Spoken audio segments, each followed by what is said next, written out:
അപ്പോൾ ചക്ക വറുത്ത് കൊടുക്കാനുള്ള ഓർഡർ കിട്ടിയിട്ടുണ്ട് കേട്ടോ. അപ്പോൾ അതിനുള്ള ചക്കയാണ് ഇത്. നമ്മുടെ വറക്കുന്ന പ്ലാവിൻ്റെ ചക്ക കേട്ടോ.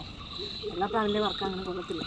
എല്ലാ പ്ലാവിൻ്റെയും വറക്കാൻ കൊള്ളില്ല എന്ന് പറഞ്ഞാൽ എന്താ ഉദ്ദേശിച്ചെന്ന് അറിയുമോ? ചില പ്ലാവിൻ്റെയൊക്കെ വറക്കുമ്പോഴുണ്ടല്ലോ അങ്ങനെ കടുകടുന്ന് നിൽക്കും, നല്ല ടേസ്റ്റ് ഉണ്ടാവില്ല. ചിലതിങ്ങനെ നന്നായിട്ട് ക്രിസ്പി ആവാണ്ടിരിക്കും, അങ്ങനെയൊക്കെ കേട്ടോ. അതാണ് ഉദ്ദേശിച്ചത്.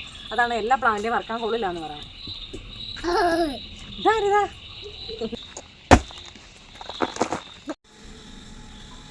മില്ലിന്ന് വാങ്ങിച്ച വെളിച്ചെണ്ണയിലാട്ടോ നമ്മുടെ ചക്ക വറക്കണത്. നമ്മുടെ എണ്ണയ്ക്കൊക്കെ നല്ല മഞ്ഞ കളറായത് കണ്ടോ. നമ്മുടെ മഞ്ഞളാണ്, പച്ചമഞ്ഞൾ ഇടിച്ചിടുക കേട്ടോ ചെയ്താൽ. അപ്പോൾ എണ്ണയൊക്കെ നന്നായിട്ട് തിളച്ചു. ഇനി ഇടാം.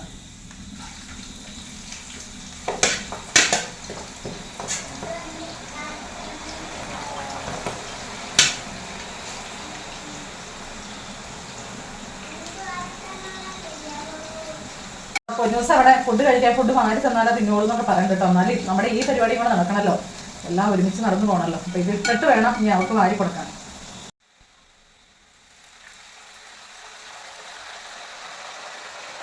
ചക്കയിട്ട് പകുതി ഒന്ന് കിലുകിലാന്നാവുമ്പോൾ ഉപ്പ് വെള്ളമാട്ടോ ഒഴിച്ച് കൊടുക്കുന്നത്.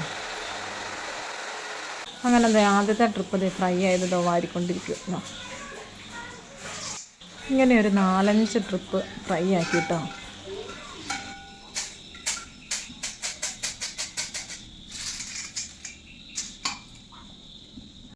അപ്പോൾ അതേ എൻ്റെ പരിപാടി കഴിഞ്ഞു കേട്ടോ. 2 മണിക്കൂറത്തെ എൻ്റെ അധ്വാനം.